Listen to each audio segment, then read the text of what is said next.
Have you ever felt? Are you listening? Damn.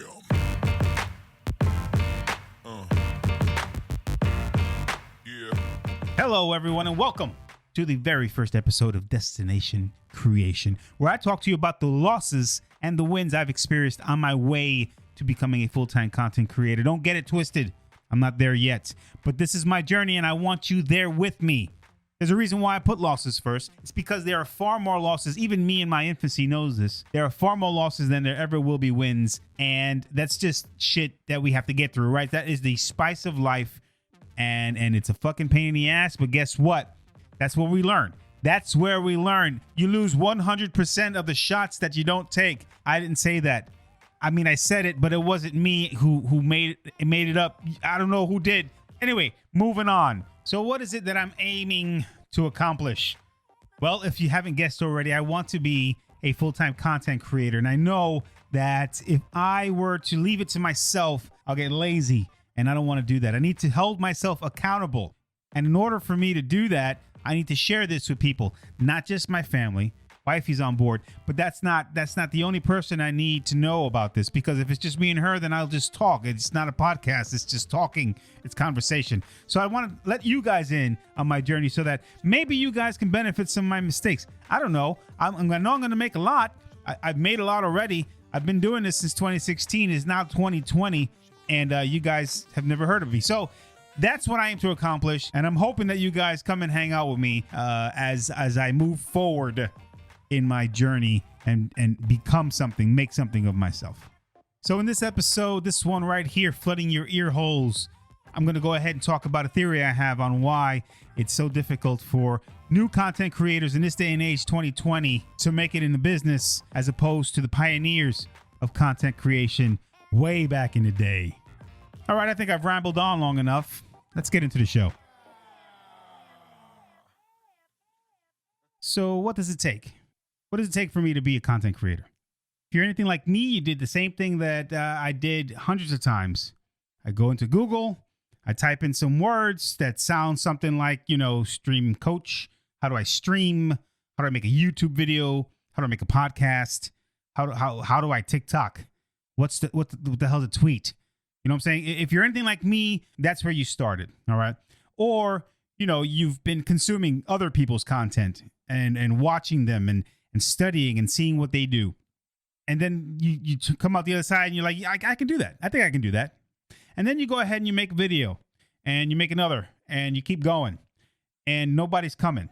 Nothing's happening. No growth. Nobody's there to see you. Nobody's saying hello in your streams. Nobody's you hitting that like button on YouTube. Nobody's retweeting your tweets. Nobody is sharing your TikToks or duetting you. And you start wondering, what the fuck? What the fuck? I know there are no shortage of streaming type content creator coach podcasts or videos out there. There are a lot of people out there that have already made it and are ready, willing, and able to share their journey with you or their tips on how to do things, But here's the thing. Most of the people that are coaching now, at least the reputable ones, they're very successful at what they do. When they started their journey, no doubt it was a difficult time for them, but it's a different struggle. It was a different struggle for them than it is for us now. When these people started, the landscape was new. It was in its infancy, right? I don't know why I try to say that word and I fuck it up every time. Creating videos or live streaming or podcasting was the newest thing. And although, yes, they did have the opportunity to grow with their platforms, they had to get people to buy into the whole idea of watching YouTube videos or watching them play video games or to listen to audio recordings of themselves telling stories or talking shit in general. That was extremely difficult. Streaming platforms to this day are extremely difficult to grow on, especially the big two, Twitch and Mixer. They have absolutely no discoverability. What these pioneers had to do was to figure out how to get people into their streams from other platforms that were based on discoverability, right?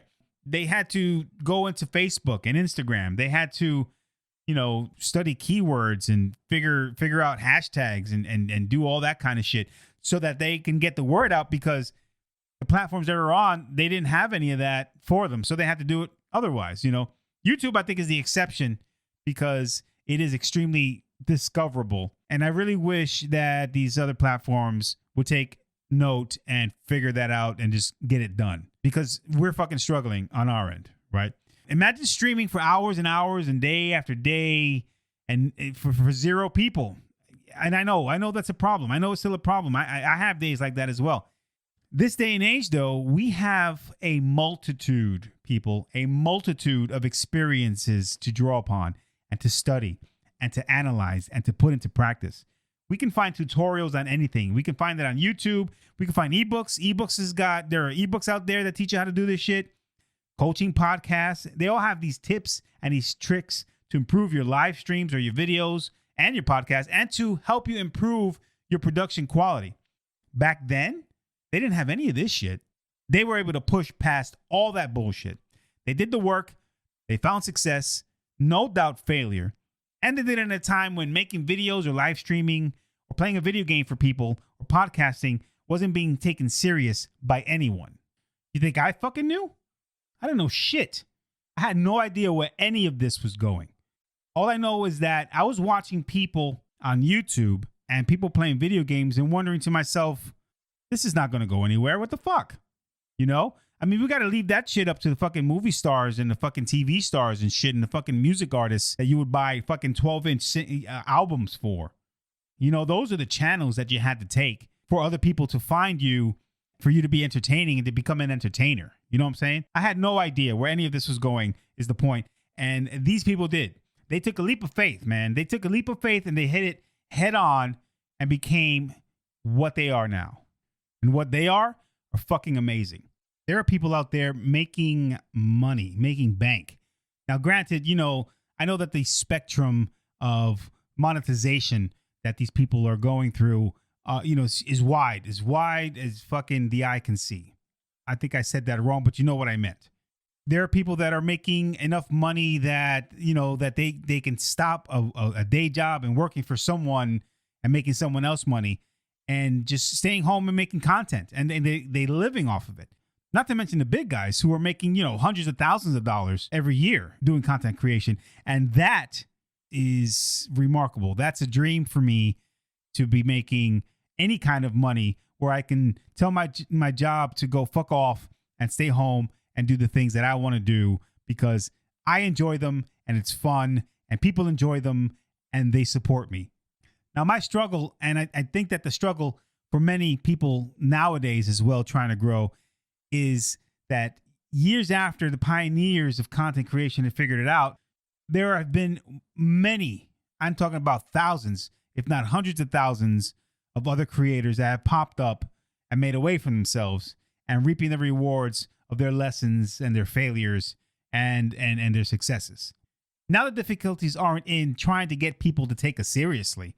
It's already been proven that this is a thing and people are making money on it and people are living on it and living their dreams. That's been proven, all right? We don't have to worry about that part of it anymore. What we have to worry about is trying to find ways to entertain and to teach and enrich people's lives in a time when there's absolutely no shortage of any of this entertainment or tutorials or self-help available to anyone at a push of a button. I mean, to create ways to make content more, you know, that more than likely has already been created, and trying to find ways to stand out. That's the problem. Finding our niche in a world where Googling something will most of the time, because not all the time, will most of the time give you the answers that you need. That is the difficulty of our journey now. Well, those are my thoughts on the subject. I'm sure I'm not the only one that has thoughts about what the differences are between what the pioneers of content creation went through and what we're going through now. Do you have any thoughts on the subject? I'd like to hear those. Go ahead and send me an email at podcast@mingoboys.com. And who knows, maybe I'll read it live on a future podcast. I'd like to discuss our varying opinions on the subject. I think that would be fun. Now, in this next segment, I tell you a little bit about myself, where I'm coming from, where I am, where I'd like to go. I put this at the end of the meat and potatoes of the podcast because I wanted to get through that first. I hope you enjoy. Becoming a content creator is something that I've always wanted to try. I mean, I like creating content. I started a YouTube channel back in 2016. And I went hard at it for a while. And I didn't get very far, but I loved making videos and editing them. It was fun. But the amount of time that I spent editing them started to overwhelm me. And as a husband with kids and a full-time job, which many of you must also be in that same boat, time demanded, it takes a lot of time to get all this shit done and work and live a full life, right? So at the time when I was working that YouTube video, my job was asking 50 to 65 hours a week from me.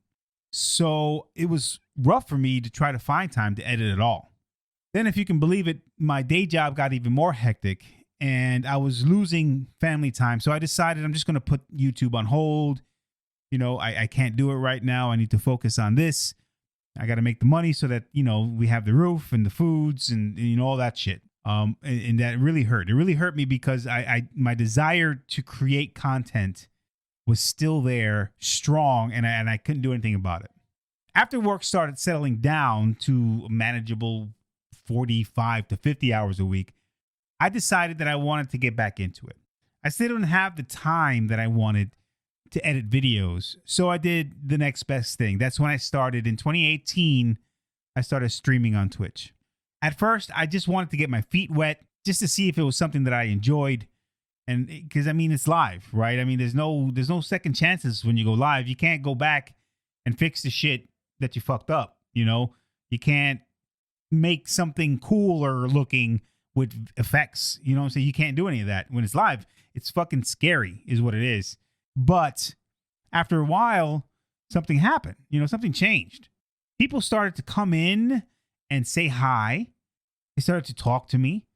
They started to hang out with me. They were giving me tips on the games that I was playing. And it started to feel like I was in my living room and shit, and people were with me just hanging out. I really liked that. Now, the people that started coming in, they became regulars in my stream. And within a matter of weeks, it went from them giving me gaming tips to just sitting around with me and shooting the shit. I started to feel that instant feedback of having people there engaging with me. That was fulfilling as shit. And it still is to this day. Now, as far as my job is concerned, I did change jobs. I wasn't a software dev back then. I am now. So I have a lot more flexibility. I get days that I can work from home and I get home at a certain time every day. So when that happened, I developed a solid streaming schedule. And what that consistency gave me was the ability to grow a community of people that would visit my streams on a regular basis, consume my content. They'd follow me on Twitch. They followed me on YouTube. They're watching me on TikTok. And it's fucking awesome. In 2019 though, I moved over to Mixer, and my community continued to grow. Now, granted, it's not the biggest community, but the people in it, they're my friends. I consider them my friends. I look forward to chatting with them whenever I get a chance, either on my streams or on Twitter or on Discord, which is another thing I'm going to talk about in another show. Some even follow me on TikTok, and that's definitely, if Discord's another show, TikTok is definitely another show. I am going to go ahead and talk about what I'm going through live. Not live, but roughly every 2 weeks when I upload a new episode, a new podcast, I'm going to let you know what I've been going through the last couple weeks. What I lost at, what I won at, and I meant, what are my successes and failures? That's what I mean by wins and losses. Things that I've tried, new platforms that I've reached out to, things that I've been wanting to do, the things that I've put into effect to learn how to grow and to make more. Let's just put it this way. I've gone through a lot of shit with my content creation. I've fallen prey to a lot of misconceptions, of how others were teaching me on how to get big or to grow or to grind my way to success. I have a whole issue with the word grind, because it's not a grind. It's not a grind because if you love what you do, grind to me denotes that you're doing what you don't want to do so that you can do what you want to do. I get that. But every aspect of content creation I want to do, to me, it's not a grind. So anyway, that was a tangent. But I've fallen prey to people trying to teach me how to do shit. And the outcome was I learned a lot of hard truths that I needed to let settle within me. There are people that I needed to leave behind, and there were extremely toxic relationships that I had to sever. I have no problems chatting with people about what works for me. And I'm willing to tell anyone anything that I've learned up until this point. And when I know more, I'll share that as well. Everything from why I use the platforms that I use, to what I feel are the best settings on OBS, to what the equipment is that I have to stream and record. I love to encourage people that are in a place of less experience than I am, and hopefully, give them the will to push forward. I love to take criticism from people as long as it's constructive, because if you're just going to shit on me, fuck you. All right. But if you have constructive criticism for me, and it's not malicious, I will take those tidbits, chew on them a bit. I may not consider them in the future, but I'll always take them into account just in case there's something that needs to change. As long as that change will fit within the scope of whatever it is that my goals are for one of my shows, whether it's the live stream, whether it's, when I get back into YouTube eventually, whether it's whatever my website's looking, whatever my live streams are, my TikToks, whatever. What I'm hoping is that I'm able to give people some food for thought and help people to realize that success is not overnight, because believe me, I know this. I started in 2016. It's now 2020, 4 years, and I'm not a big time guy, but I enjoy what I have now, and I would love to see that grow. I'm hoping that, people will realize that success is different for everybody. And maybe you will even redefine what success is for you. I don't know. The future depends on the failures and the mistakes in order for us to be at a place where we're enjoying the journey that we've chosen for ourselves. Now, I know that I'm far from my destination, but I know that I am on my way. I hope you can join me. Well, thank you all very much for listening.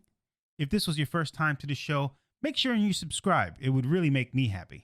If you liked the show, I encourage you to leave a review and let me know what you thought about the episode. You can also leave me comments telling me what you'd love to hear me discuss in the future, whether it's about my journey or your journey or our collective failures and successes. I'd really love to hear those stories as well. So if you do have anything, you can go ahead and email me at podcast@mingoboys.com. I will definitely respond to your emails and probably read them in a future podcast. Now, I stream on Mixer every Monday, Tuesday, and Wednesday from 7:30 p.m. to 11 p.m. Eastern Standard Time. For those of you that are interested in coming in and hanging out with me during the week, that's where I'll be live, and you can ask me questions and so on and so forth. I like to play several video games in the adventure, MMO, RPG, and FPS genres, but it's always really less about the game and more about engaging with the chat and having an overall good time. Because just remember, you're all sitting in my living room and we're just chilling. Now, I stream and I podcast, I tweet, I TikTok, but the one place you can always get me directly is in my Discord, the Citadel.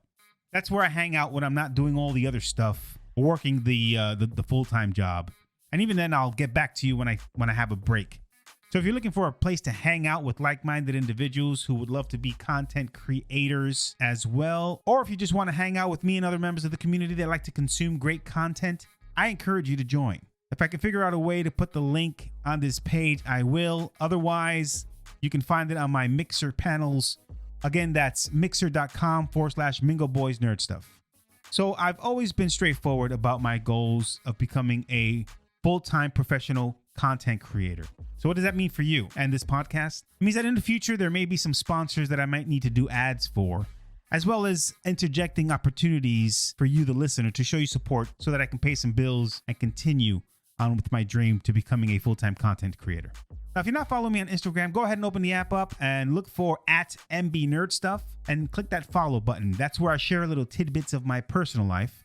If you're on Twitter, I know I made a joke about it before, but I am on Twitter. You can follow me at @MBNerdStuff, where I share encouraging words, interact with community and non-community members alike. And finally, if you want to see the silly side of me, go ahead and follow me on TikTok. That one's going to be @MingoBoysNerdStuff. I spend a lot of time there being silly, and I throw in a vlog or two as well about something that may have come to mind or something that happened to me that day.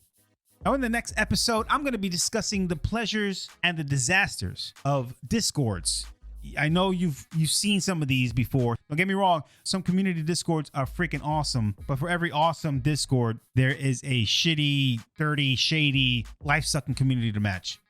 So until next time, be kind to others, share your love of creativity, and just create. Peace.